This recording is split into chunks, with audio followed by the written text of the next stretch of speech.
Hello बच्चों, let's see this question and here this question say what is political party? State any 4 point of ideology of the Bharatiya Janata party. Question आपसे बोल रहा है कि political party क्या होता है। कोई आपको 4 पॉइंट बताने हैं आइडियोलॉजी के भारतीय जनता पार्टी के, बीजेपी पार्टी के ना आपको आइडियोलॉजी के बारे में भी बताना है। तो दो चीज़ें हैं, दो बातें पूछी गई हैं आपसे क्वेश्चन में, दोनों काफ़ी अलग अलग हैं। देखते हैं सबसे पहली बात पॉलिटिकल पार्टी की डेफिनेशन। पॉलिटिकल पार्टी क्या होता है? It is a group of people who come together to contest election and hold power in government. यानी कि लोगों का एक ऐसा समूह जो चुनाव में खड़ा होता है, इलेक्शन में खड़ा होता है और जीतने के बाद सरकार बनाता है, उसको बोलते हैं पॉलिटिकल पार्टी।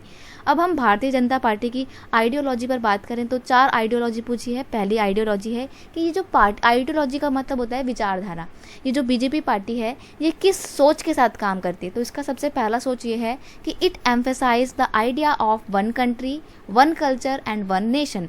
एक राष्ट्र, एक देश और एक संस्कृति पर विश्वास करती है। यानी कि जो डाइवर्सिटी है उसको मिलाकर एक नेशन बन जाए और उस नेशन के अंदर कोई भी अलग ना रहे, उसको बनाने का इसके ऊपर जोर है। किसका जोर है? भारतीय जनता पार्टी का।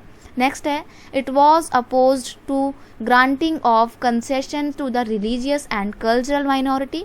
यानी कि ये जो पॉलिटिकल पार्टी है ना, जो लोग अपनी संख्या में कम हैं, जो माइनॉरिटी ग्रुप हैं जैसे कि कल्चरल माइनॉरिटी, रिलीजियस माइनॉरिटी, उनको ना ग्रांट प्रोवाइड करता है। मतलब उनको एक आश्रय प्रदान करता है कि आप अपने कल्चर को बचाने के लिए काम करें। तो उनकी रिस्पेक्ट करता है, उनका कंजर्वेशन का काम भी करता है। ओके, नेक्स्ट है a uniform civil code for all people of country. यानी कि ये नहीं कहता कि जो मुस्लिम लोग शरिया को फॉलो करते हैं या हिंदू लोग के लिए हिंदू कोड है, हिंदू कोड बिल है, ये सबके लिए कहता है कि एक ही तरीके का कानून होना चाहिए। ये हिंदू और मुस्लिम या सिख के लिए अलग अलग जो कानून है इसको बिल्कुल बंद कर दो। एक यूनिफॉर्म लॉ जो है या यूनिफॉर्म सिविल कोड जो है अडॉप्ट किया जाए, इस पर काम चल रहा है। अभी तक ये खैर फॉलो नहीं हुआ है। बाकी ये जो वन कंट्री वाला आइडिया था इनका, ये काफ़ी हद तक सक्सेसफुली इन्होंने अचीव कर लिया है। कैसे? क्योंकि 2019 में कश्मीर का विलय हो गया। मतलब कश्मीर को इंडिया जो है अब इंडिया का इंटीग्रल पार्ट बना लिया गया है और जो सेक्शन 370 था, जो धारा 370 थी, उसको हटा दिया गया है।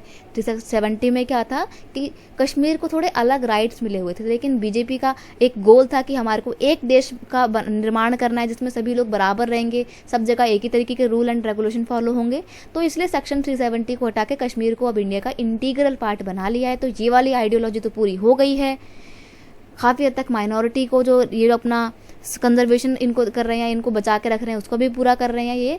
और सिविल कोड पर काम चल रहा है, यूनिफॉर्म सिविल कोड पे बात चल रही है। नेक्स्ट है बैन ऑन रिलीजियस कन्वर्जन। अब ये पार्टी का एक बड़ा इंपॉर्टेंट जो एक आइडियोलॉजी है वो ये है कि जो लोग धर्म अपना बदल रहे हैं ना, हिंदू लोग मुस्लिम बन रहे हैं या मुस्लिम लोग हिंदू बन रहे हैं या कोई पर्टिकुलर कम्युनिटी सिख बन रही है या कोई ईसाई बन रहा है, तो उसको इन्होंने रोका है। इनका बहुत बड़ा एक ये विचारधारा है कि रिलीजियस कन्वर्जन को रोकना है। ये 4 आइडियोलॉजी हैं बीजेपी की। I hope you understand it well. Best of luck.